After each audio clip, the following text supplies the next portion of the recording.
Welcome to the Nerd Party. I'm Darren Moser. I'm Philip Gilfus. I'm Daniel Prue. And this is City Alpha 3.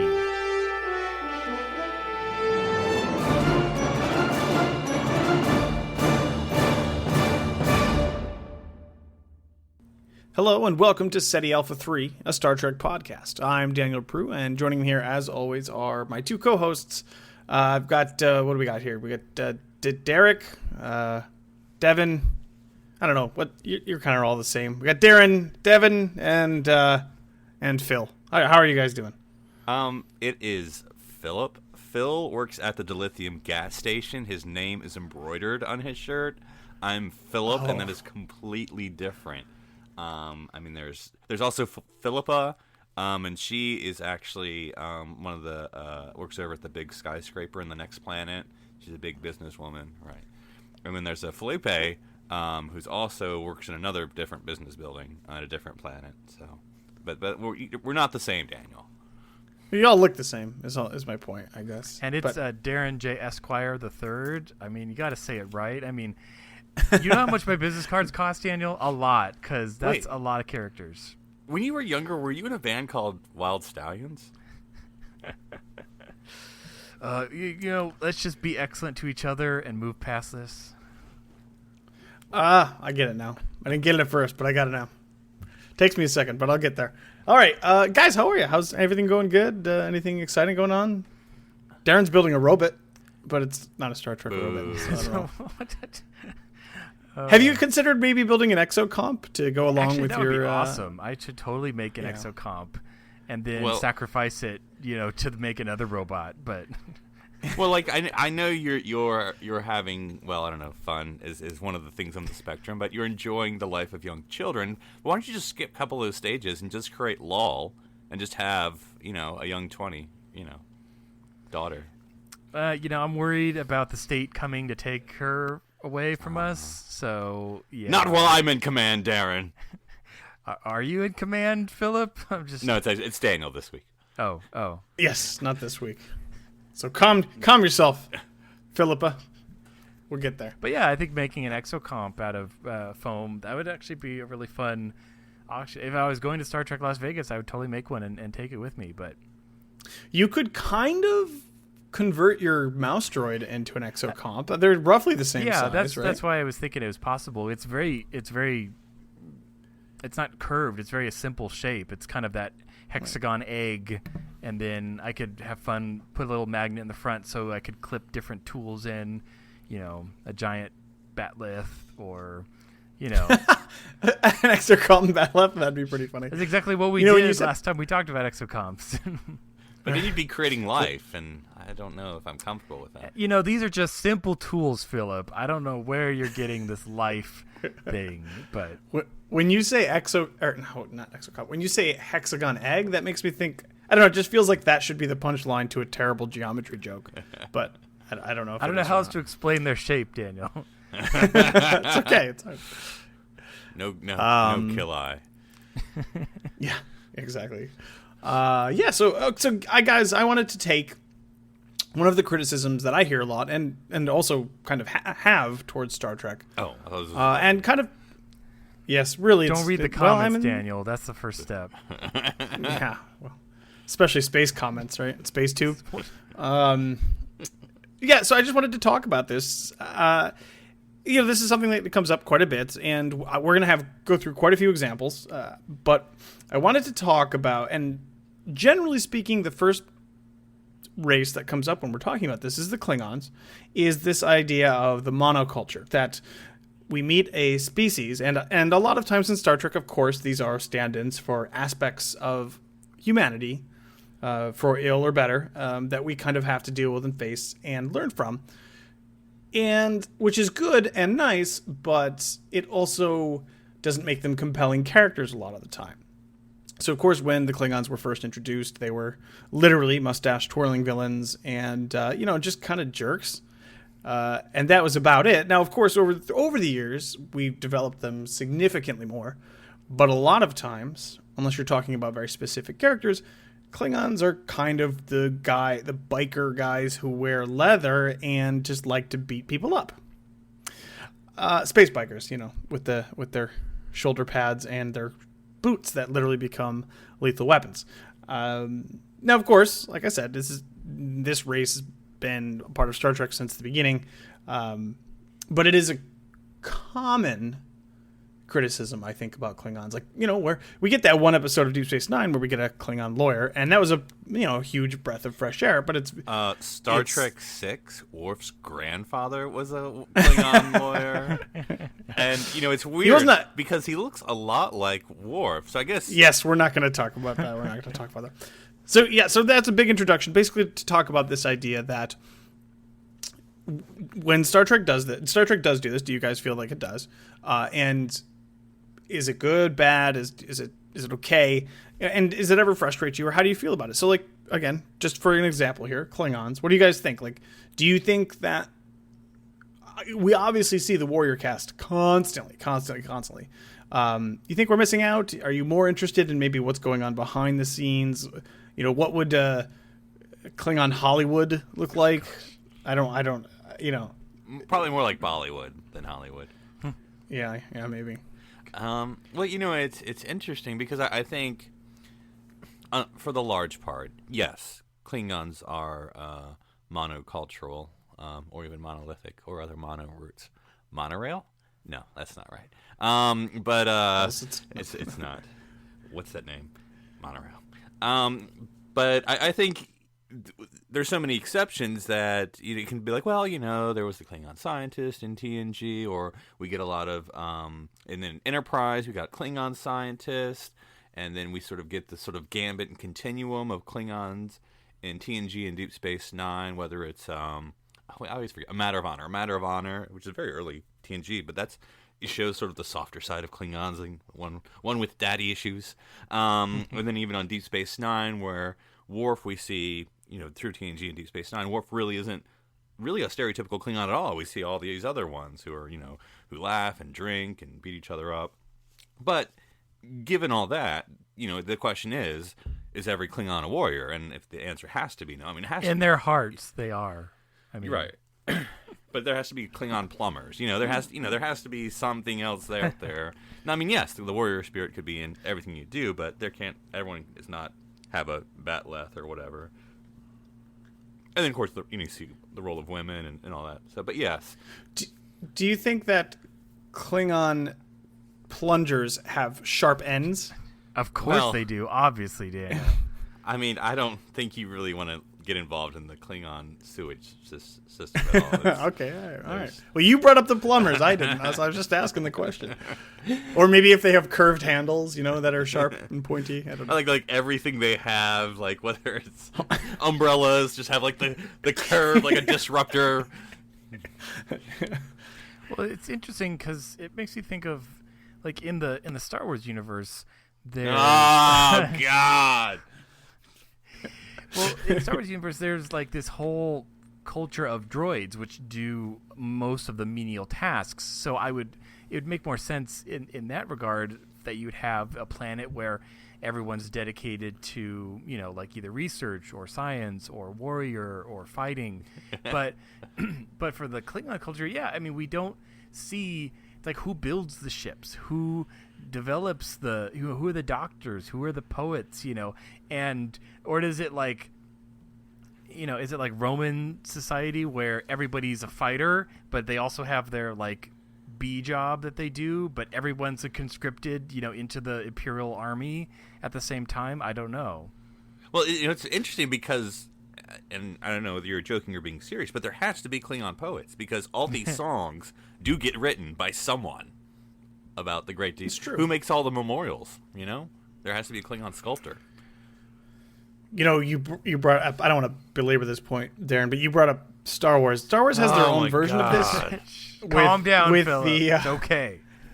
With the mono environments that the planets seem True. to have. You're very much ecological. Desert planet, ice planet, green planet, purple planet, cloud planet, also cloud planet, which is destroyed great. planet. Negative planet. Philip. Where are they going to build the Alderaan Memorial, huh, Philip? Where are they going to sing songs about that in our hearts? It's just a flag that floats in space where it used to be.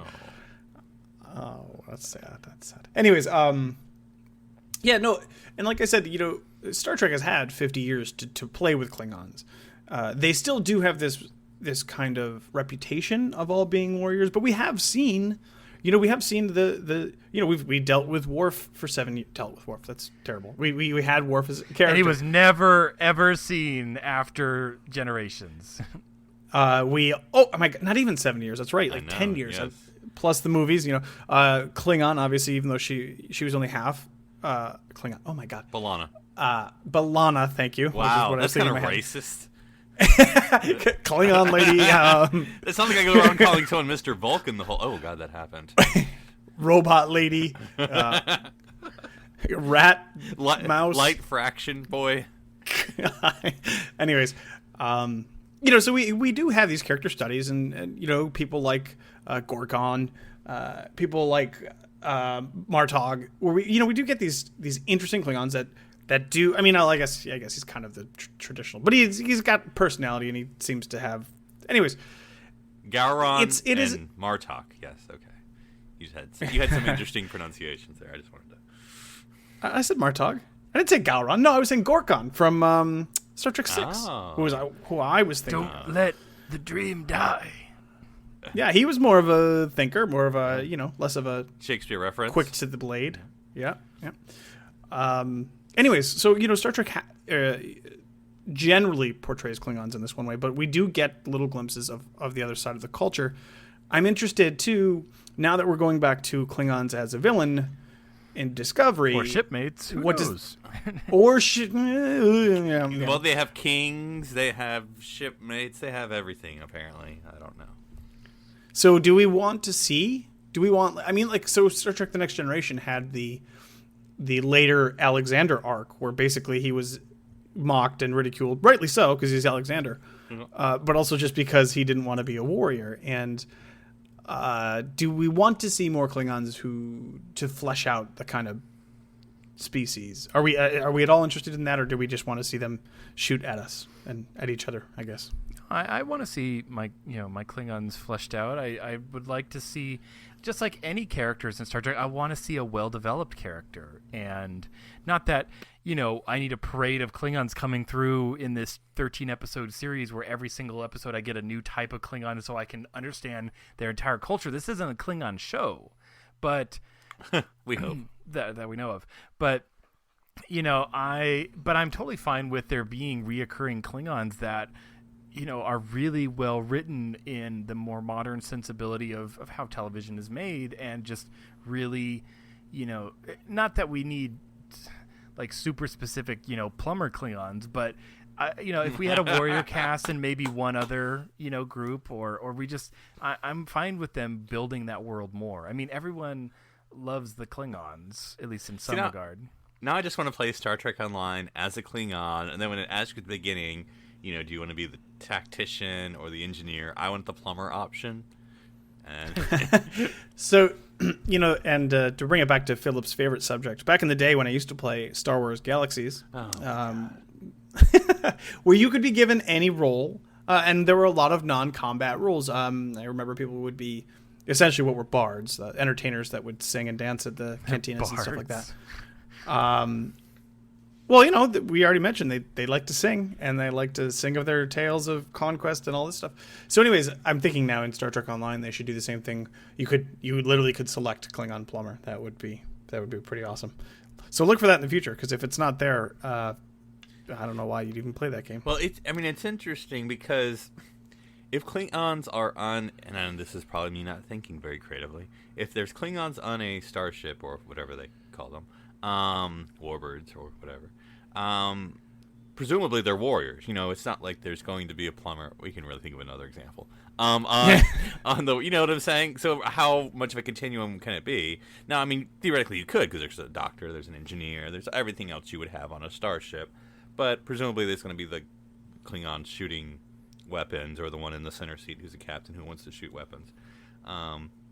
So I think that'll be difficult if it's a ship-based Klingons, because, you know, you can always make, even if they are villains, which presumably they have to be given the continuum, though I guess make no assumptions. For some reason, the first thing that came to mind was Battlestar Galactica, where the Cylons, the human-looking ones, the models, I guess would call them, like, those were very interesting as villains because they were clearly bad, but they weren't just bad to be bad. They had their own belief systems and they had their own unique characteristics in each model, blah, blah, blah. But, like, that would be interesting just instead of, because the Klingon villains we've seen so far are very, you know, power, glory, blah, blah, you know, and that's not that interesting other than just to be troublemakers. Yeah, it'll be interesting. It'll be interesting to see what they do with them. I'm hoping, you know, you take a little bit of their bite away when you kind of humanize them. That's the case with any villain, usually, you know. You're just wanting us to bring up the Borg, aren't you? We will get there. We will get there. Because if there's any monolithic culture. Well, and that's the thing. You know, saying there's a monolith culture is generally put at is a criticism, but with the Borg, it's a little differently. But again, we will get there. We're not there yet. You're jumping. You're jumping here. I think Philip. You know, the fact that they build those black objects at 1 by 3 by 9, it's really. Oh wait, we're not talking about monoliths. Sorry, that's 2001: A Space Odyssey.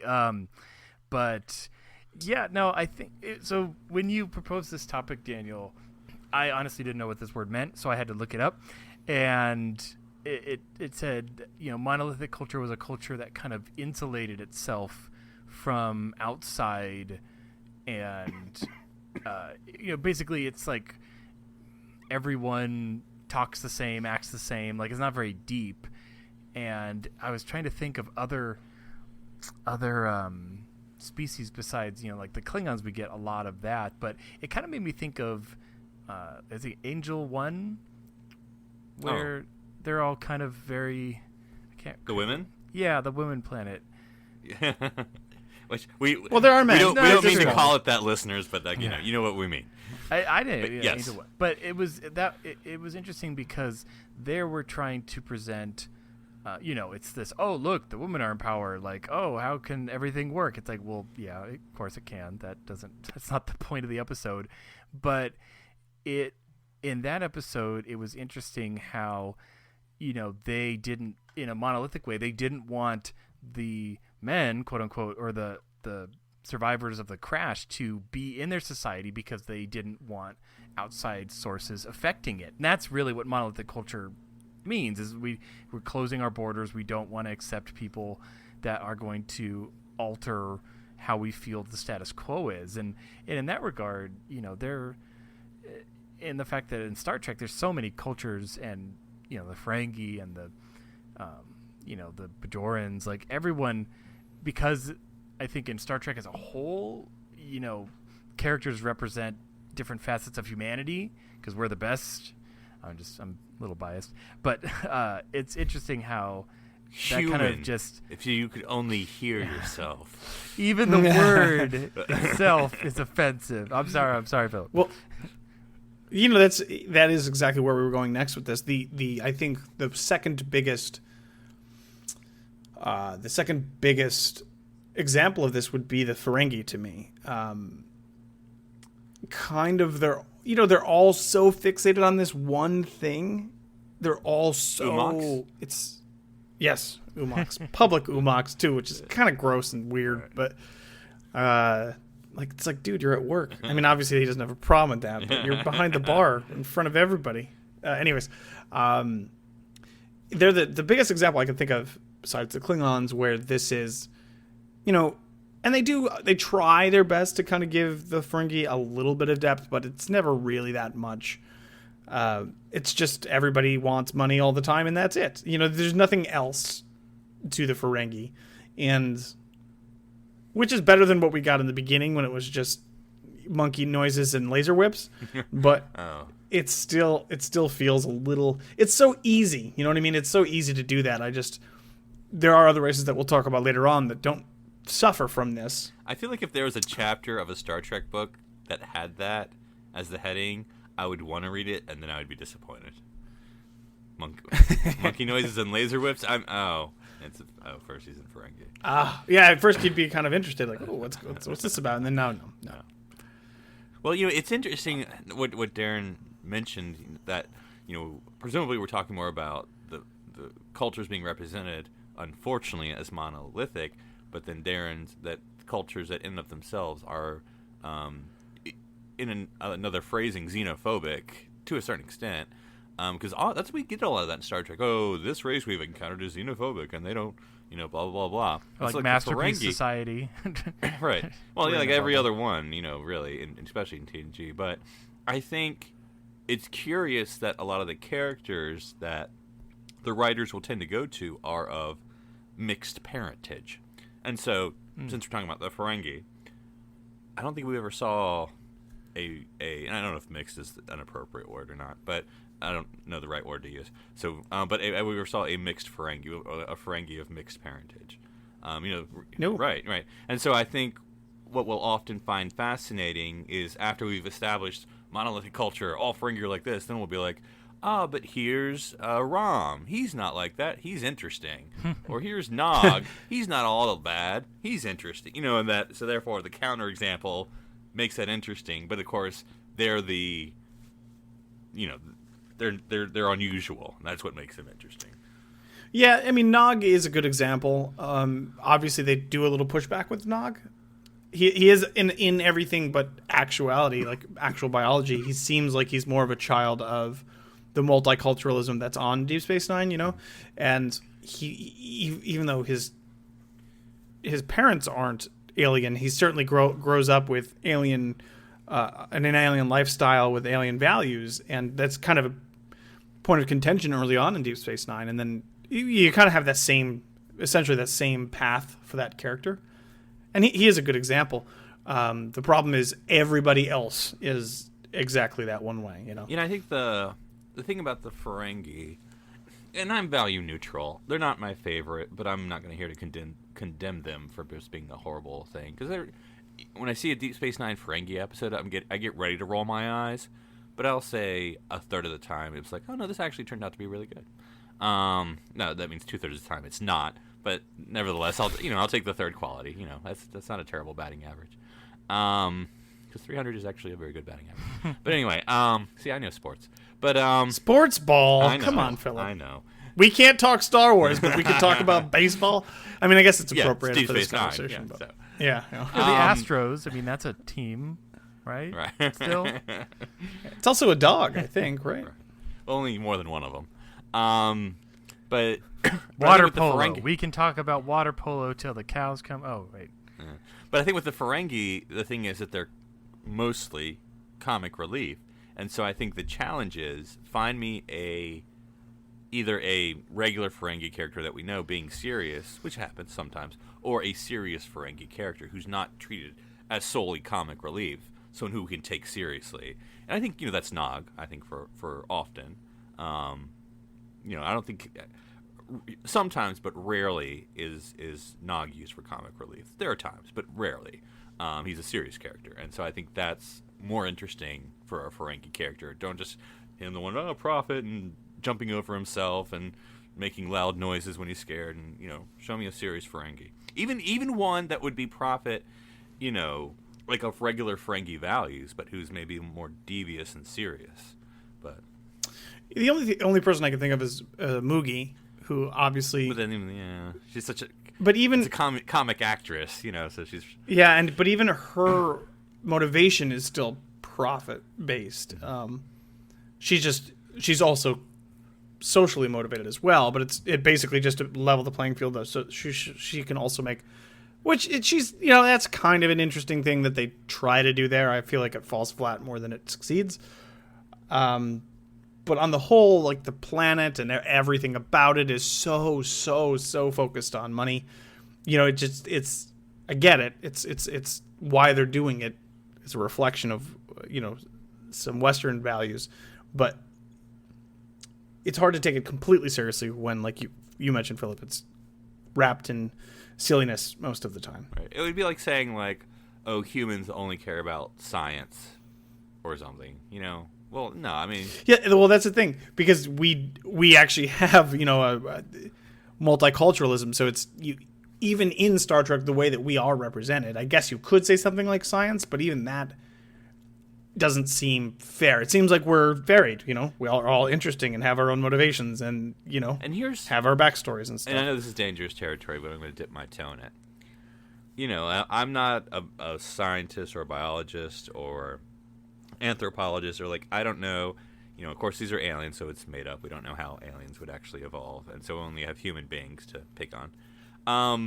Human beings have what I'll call is color differences, and yet Klingons tend to be the same color spectrum, shades of brown. Vulcans have a little bit of variety. Well, I was, haven't gotten there yet. Not until Voyager. But anyway, so Ferengi, they're pretty much the same brown speck. You know what I'm saying? Is that unusual? And I don't know. Because conceivably, if a planet has, and I don't know how colors come from. I assume it has to do with climate and weather, but I don't know.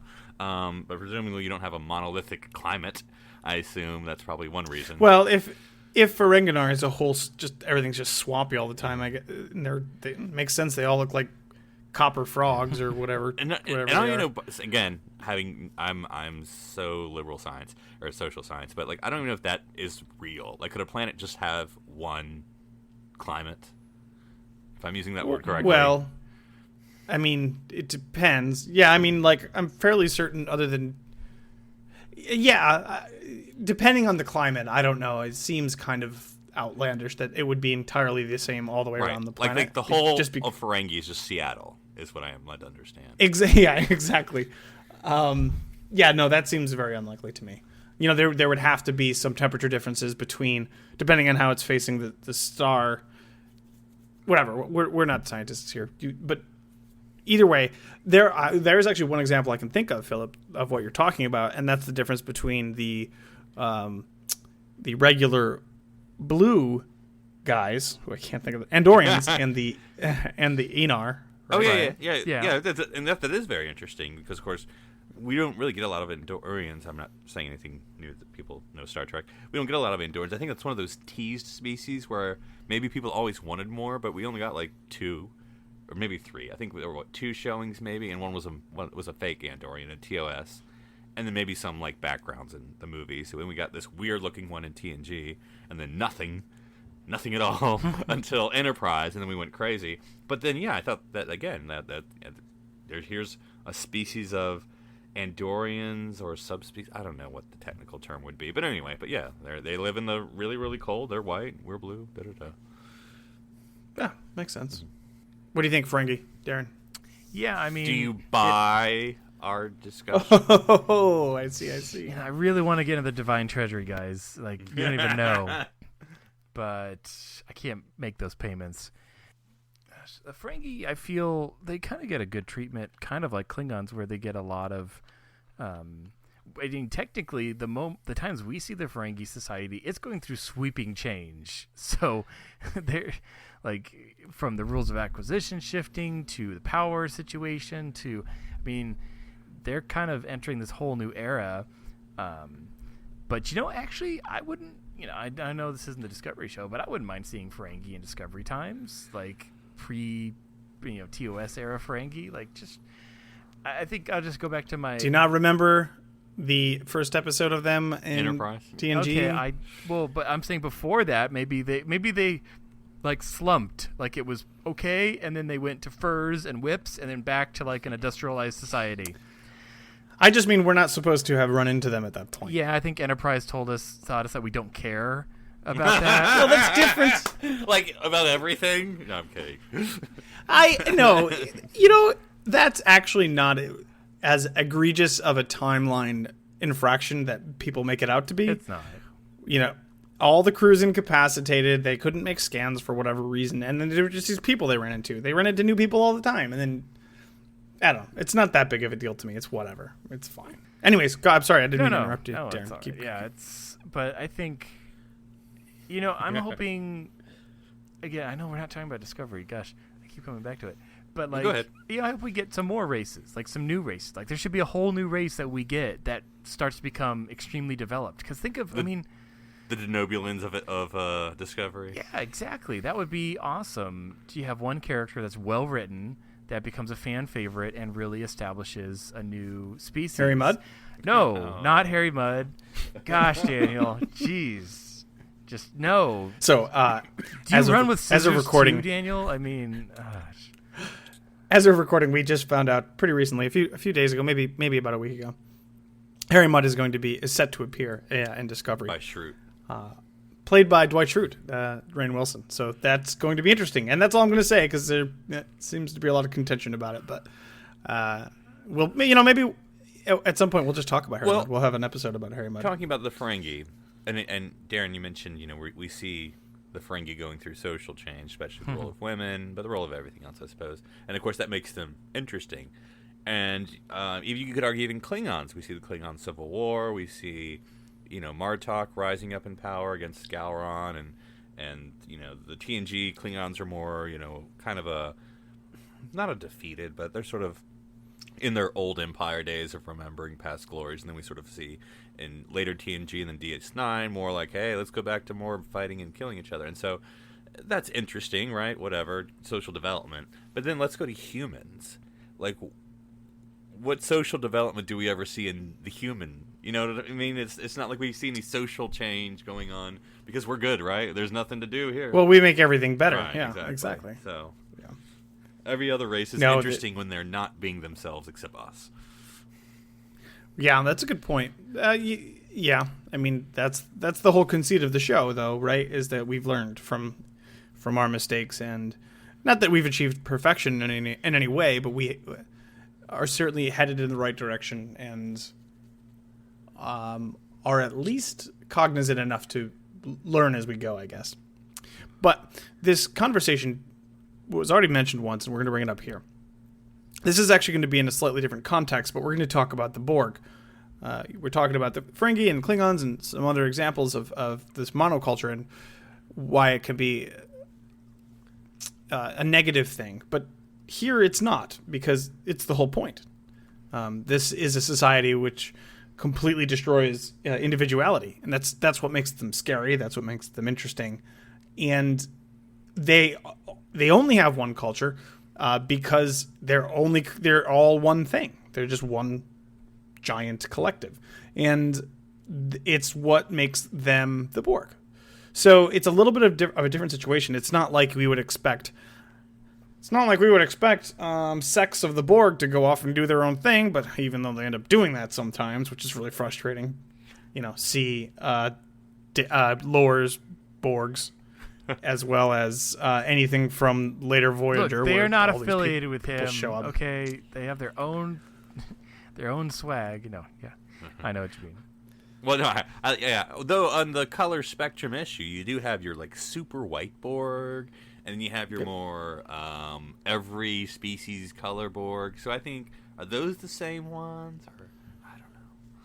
You've got your first contact, slightly clammy Borg. They sweat a lot, or they're just very moisturized, or something. Yeah.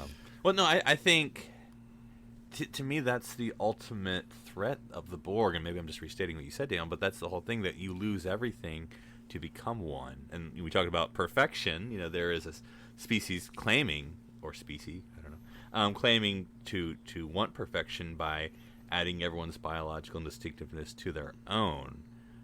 And I think, I don't know, to me, I'll just use me, I won't make it everyone, that to me is a terrible villain and threat, and to lose your individuality. I mean, in theory, right, it sounds good. Collectivism can sound good when we all, work together and everyone's using their own gifts to help a common cause, but then when it's but then you erase your individuality and you just become a subset of the greater cause, that's causes all of us to be like, no, thank you. I like my individuality very much, thank you. And I think that really can be, at least maybe philosophically, a very dangerous villain and threat. Yeah, it's interesting with the Borg because, again, they started off, I mean, Q even said, they're not interested in your technology. They're not interested in you. They're interested in your technology. And then it kind of does a 180 to, they're all only interested in you because you become their technology. Yeah, that's true. It was just their identity crisis that when they were first creating the Borg, and later on, obviously, they had to change it up a little bit. But yeah, it's just in this context, in this conversation, the Borg are a really interesting case study because, like I said, it's done on purpose and it's done as a threat. Like you don't want to be this way. You want everybody to have their own motivations and their own reasons and their own ways of doing things. This is otherwise, like you mentioned, Philip, on the one hand, yeah, working together is great, but you can't lose what makes each. It's all about diversity, essentially. That's kind of the story of the Borg, I guess. And what is, and this is going to be a dumb question because I can know the answer just because it looks cooler, but, because like I'm looking at my Borg figures across the way here. Like I have a Klingon one, I have a Hirogen one, and then I have sort of the smaller models. It's like a Hue, and then like a regular, just generic, TNG looking one. But like I know the First Contact / Voyager Borg look cooler. I mean, there's no denying that. But what do you think is scarier? That you would be assimilated and then just look like yourself, but just assimilated, or that you would be like become the TNG where you just look monolithic, covered in white powder makeup, and then all look the same? I don't know which eye I want my eye patch on. I mean, that's the real question. Right. Well, eventually they're making their way towards Cyclops, just straight across beam kind of thing. Eventually it's called Geordi. Oh yeah, that's right. That's true. I think they become Cylons at that point, don't they? Yep, and it just goes. But yeah, I mean, I think to me, that is just the scariest part, I think. So generally speaking, not a great idea. Let's give races and characters some depth. Let's give them some width. So here I'm just going to kind of open it up for any examples you can think of. One that popped into my head when you were talking a little bit earlier, Darren, and I hesitate to say it, so I'll phrase it slightly differently. You can sing it, Daniel, if that makes it easier. I will say that Bajor seems to have a very mono-religious society, which is interesting in a way, I suppose.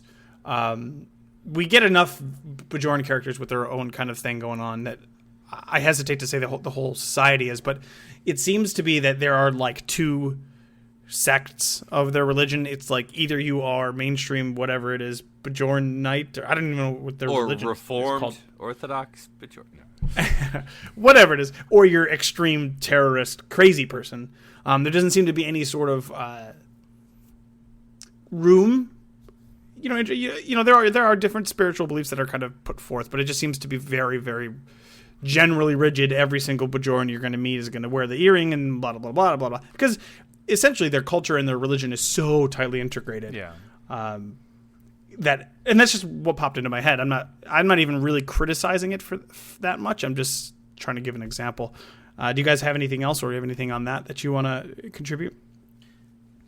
Well, I don't know. I guess that's the challenge, but then I don't know. You would say like, well, okay, well, in order to make these Bajorans recognizable as Bajorans, and for us to explain their culture, we have to explain, okay, they're very theologically based, or at least cultural theologically based, two different things, I suppose.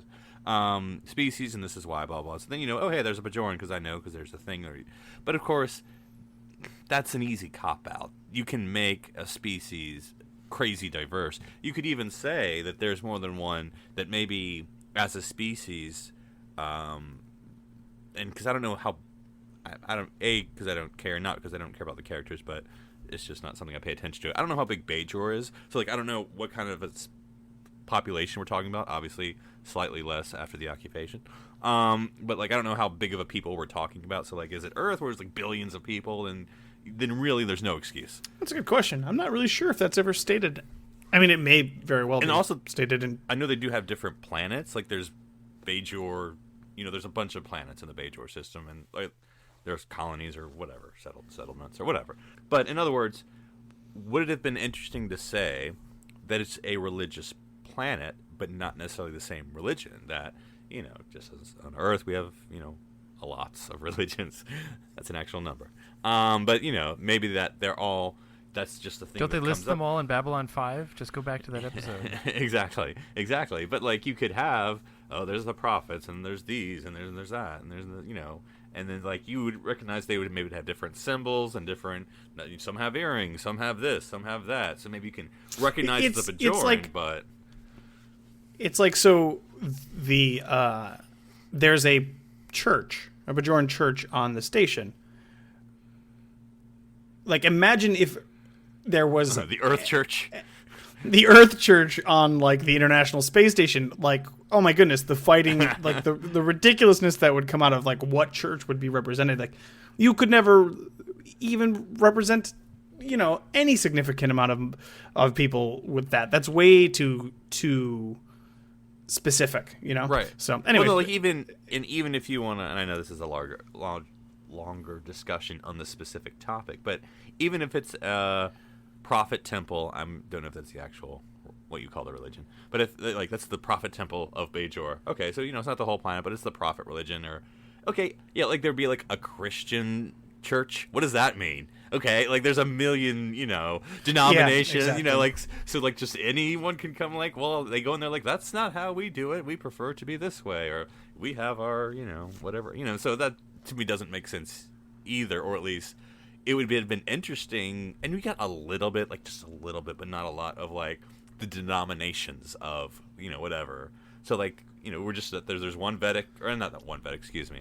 There's one Kai and a bunch of Vedics, but like it's like that's the Catholic Church or whatever example you want to use, but I'll use that for now, as a Christian example. So like that's the Catholic Church, but then there's different kinds of Catholics, but even then there's a lot more Christianity examples, and so just to have this is the one religion of Bajor, there's no others, no one has any other ideas of how to do this religion, there's one way, and like that doesn't sound very and also, I want to just state that I understand why they do it the way they do it. You could certainly bog down the show by trying to show all these different things, especially if they don't really matter in the overall story. But on the other hand, it's shown as such a significant part of that culture. It's so monumentally monolithic, to use that phrase again, that it begs the question, why isn't there anything else? That was my only thought about it. But well, and I don't know if it's interesting, but what comes to mind is I almost had the episode name, but it's Deep Space Nine, so that threw away. But anyway, when the competitor emissary, when the competitor emissary comes through the wormhole, yeah, and so because he's not, I guess he is religious based. I was about to say that, but he's more about castes. At least the prophets, like the old ways, social structure. So yeah. Which isn't necessarily. Yeah, I mean, he's prophet because he's like, I'm the emissary of the prophets, but it's not in the same way, I guess. Yeah, it's also interesting too, and this is why I like conflating the religion and the politics is sloppy, because like he comes in, everybody accepts him immediately as soon as they decide that's what they're going to do, and everybody just follows suit. Like everybody, the whole planet, even though they all think it's a dumb idea. Like everybody's like, this cast thing is really stupid. I don't know how to draw pictures, but I'm gonna keep doing it. Like it's so dumb. And then afterwards, they're like, man, I'm sure glad we didn't have to do that. Like it's like nobody can think anything outside of the box. I'm glad our emissary's a wuss and doesn't make us do stuff. Yeah. But anyways, I didn't want to get too far off onto that topic. That's we could talk a whole show about that, certainly. Any other examples you guys can think of? Well, unless Darren has one. I'm going to say, we mentioned it, Vulcans. And I think this is the worst example, or the best example, depending upon your point of view, because they are all the same. I mean, I think the challenge is, can you make Vulcans interesting? Because I think the answer is no. And now, I think people like T'Pol more than me. So if you like T'Pol, then you're saying, oh, yes, Philip, you can make Vulcans interesting. I like T'Pol. She's awesome. And I'm like, yeah, okay, if you think so. And Tuvok is an interesting character. Well, he's a good character. I don't know if he's that interesting. You know what I'm saying? He has his episodes, right? I'm with him, and I like to watch him. But gosh, Vulcans are boring. And is it just because they're logical and boom, you're done? What more can you do with that? And maybe the answer is nothing. Because Enterprise sort of had its pre-reform Vulcans, and they were interesting in that they were horrible. And I don't mean that as I didn't like them, though that too, I suppose. But more like they were a little more diverse, right? They were sort of a little more rougher around the edges than what we were used to seeing in the 24th century. But I think that it's I hope in Discovery, if we're going to bring that up, that when we do see Vulcans, somehow the Discovery writers do find a way to take what we know of Vulcans and make them... Well, we're going to see Sarek. Obviously, he's our character. Right. So, now, of course, he's a character we already know, so he can't be that much different. I suppose he could be. Whatever. Nothing sacred. I mean, it's like 3 years before we meet him, so he can't be too terribly different. Right. But... He's like, oh, that son of mine. I have this same issue too, Philip, sometimes. Like, I like Vulcans, but yeah, not super compelling. And for the same reason that we're talking about here, if you get to a point where everybody's super logical, then you deal with the outliers, like, what's his face? Cybok? Cybok, I guess, if he's even real. Whatever you want to consider. He may be a marshmallow-induced... Anyways. But really, I think how you make Vulcans interesting is you force them to interact with people who challenge the way that they think, which is why Spock was so interesting a lot of the time. What you don't want to do is make a whole series based on a Vulcan ship. I think that's where you're going to start to run into some serious problems, or spend too much time on Vulcan, because it's probably really boring. Everything is at least resolved amicably. It's a desert planet. Let's be clear.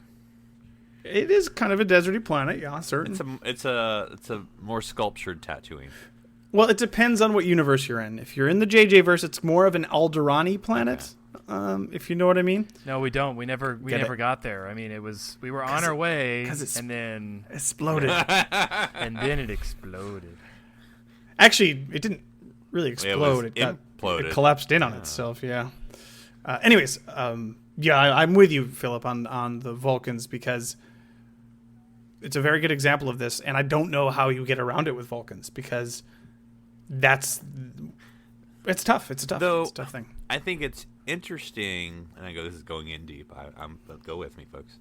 That Vulcans aren't monolithic. In other words, we talk with what Darren was talking about earlier. They make contact with humans. Why? Why do they do that? Just, I guess, greater knowledge, perhaps. But why do they care about other species? Because to me, I could see Vulcans as being xenophobic. Maybe that's not logical, but that why that we know what we're doing. We can do it on our own, almost Borgish, I suppose. But they almost seem like they would not be the kind that would want to interact with a lot of people, but they do, and so that's interesting. I guess that makes them interesting. I don't see them as xenophobic. I just see them as arrogant. Yeah, they just they see the value in interacting with other cultures for a lot of different reasons, but they just don't change that much because they don't think they should. They are already kind of where they want to be, and I've been thinking that we've been talking a lot about you have monoliths and monoculture, and I think it still kind of comes back to that point I said where in Star Trek often the cultures are monolithic on purpose because they're supposed to represent either a portion of humanity or a portion of our history. And I'm kind of wondering, do you kind of need that? Can you not go away from that because of Star Trek? Like, to have it be Star Trek, do you need it to be a commentary? Yeah, to me, and I don't know, because, not to push Daniel out of this conversation, but Darren, you well know with Babylon 5 that... Oh, I do know. I would say that one of the great things... We're going to close the show down here, and it's been nice. But what about the great things about those aliens is that I would argue those are not monolithic alien types. Like, you see the different Minbari cast. You see... the Centauri and Narn, maybe, but I mean, there is lots, or there is a diversity in those aliens. And so I guess if what you're saying is that in Star Trek, the aliens have to represent some sort of stereotype or some sort of cultural thing, I guess I don't always take it that way. I mean, I get the obviousness. Okay, Daniel's now back in. That Ferengi is capitalism gone amok, and Klingons are the evil Soviets, but now they're just just aggression in general. I guess I don't know. Romulans are supposed to be, I guess, more Asiatic, origins, and now they're just cunning and sneaky in the outside of that species racist stereotypical way. But anyway, on their own, and so but I guess I don't need that in a Star Trek. Maybe I guess I can see where those things began, but I don't need that anymore. I just need a good alien species. Well, and you can still tell those stories with those races and still have them be multifaceted. If Quark is obsessed with money and his society has a very heavy bent on greed, but isn't so crazy about it, literally worships it and thinks that they're going to go to a bank when they die. It's so over the top. It's just kind of too much. That's my point. But you could still have that character exist the way he does, still make money the most important thing to him and even to his society if you want. Just don't make it the only important thing to his society. That I get, And the last thing I was gonna ask you guys, which is a kind of a good way to bring it up, is which races in Star Trek do you feel does not suffer from this? Where's a good example of a pretty well-balanced, well-rounded race in Star Trek? And it doesn't have to be super crazy heavy, but we've mentioned a good portion of the major races here. So I'm curious if you guys think there's anybody that's, in your mind, you're like, oh no, we get to see this part of them and this part of them. And I think Morn really... Yeah, that makes sense. I don't even know what species he is. And I'm going to go there. I think humans are pretty monolithic in Star Trek. They're very Western, if not outright American. Predominantly white. But very Western and North American, predominantly. And it's a very monolithic culture like that. And not all, you get a little bit of variety, but not much. And so I think with Discovery, it'll be interesting to see how humans are portrayed in the 21st century. We do have assuming he keeps his accent, we do have a British captain, but it'll be interesting if those are all American humans. Yeah, I was going to say they did try to show, a little bit of a difference there with Sisko and his father. American. Certainly. African Americans. They were Americans. But... Yeah, right. They were Americans, but it was something slightly different than, crusty white dudes. Did Krusty? Yeah, no, I'm all. hey, kids! Yeah, engage. But that's not what I asked, Philip.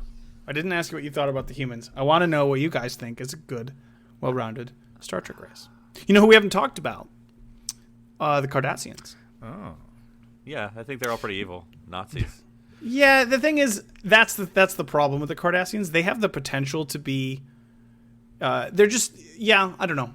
Well, when were they interesting?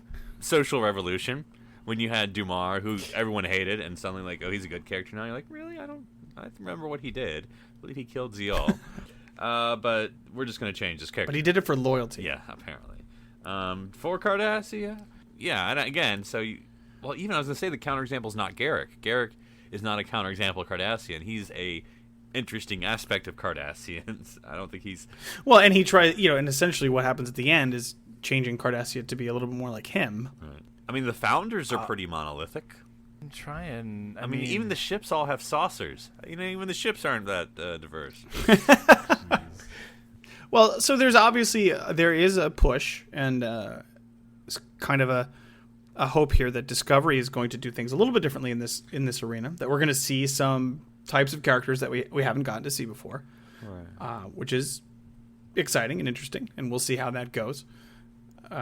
All of that, of course, falls and dies on the writing, but I don't know. I was trying to think of some race that isn't totally consumed by one thing. I came up with kind of the Andorians. I know we get a lot of their honor kind of stuff as well, but that's mostly just Shran, and I can maybe it's just we don't get enough And then the other thing I could see that came into my head was the Trill Society. Now, which, while Trill is very interesting. Go ahead, Daniel. I was just going to say, it's obviously they're very, what we get of the Trill Society is very, Trill focused, the symbiote focused, but that's more of a function of, I don't even want to say biology, but we get all sorts of different. I mean, essentially, the goal of the Trill Society is to experience all of these different sorts of characteristics and personalities and experiences. I feel like their goal is learning through experiences and through diversity. So we get a little bit of their society, their justice system, all of these sorts of things. These questions are answered, and it's not like it's any pervasive one. Oh, the Trill are just greedy, or they're angry, or they're sneaky. They're just a normal society that has this extra layer. And then we get to see all these different kinds of things. I would say outside of the host all being white, and that may not be true, but I'm pretty sure it is. But and that's a big but.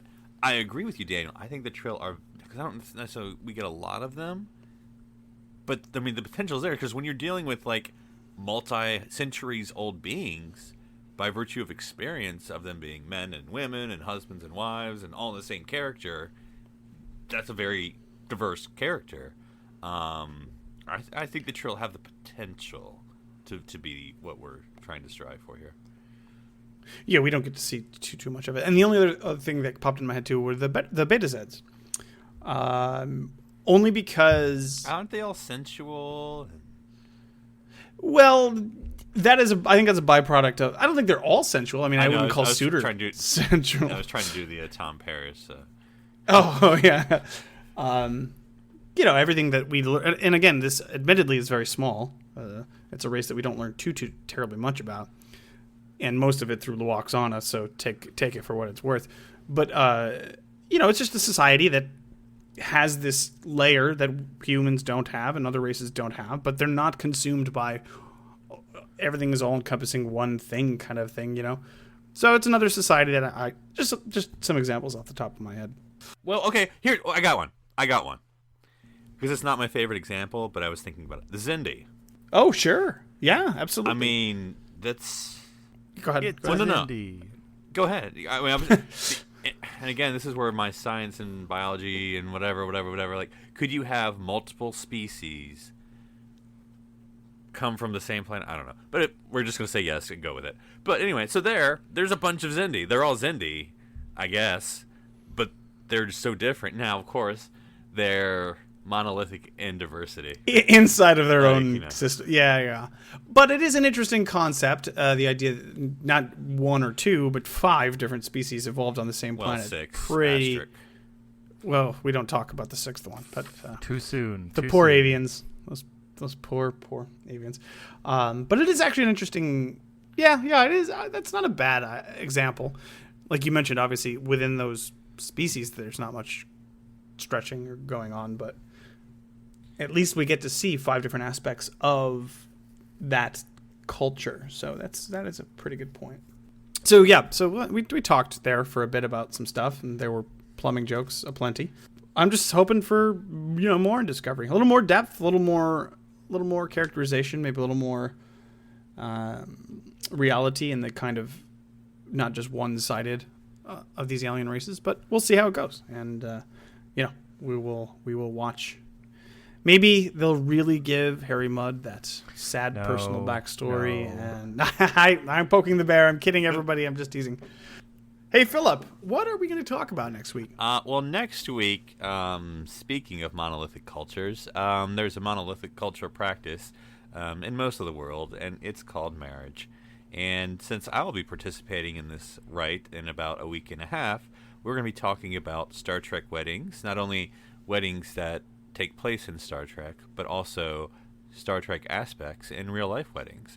And so, listeners, if you have been to and or in a wedding that had some sort of Star Trek aspect, please contact us or tweet us, and I'm sure you'll get all that wonderful information at the end here. But we would be more than happy to include any of your thoughts or experiences on our show next week as I get ready to participate in my own monolithic cultural rite practice of weddings. You're not gonna call it that, like on the actual wedding. Just, It's going to be on the cake. Yeah. Happy Monolithic Cultural Day. Yeah, Appreciation. patriarchy wins. Wedding day. So, Philip, you kind of forgot the two most important announcements regarding this, right? Listeners, Where you you're register. streaming.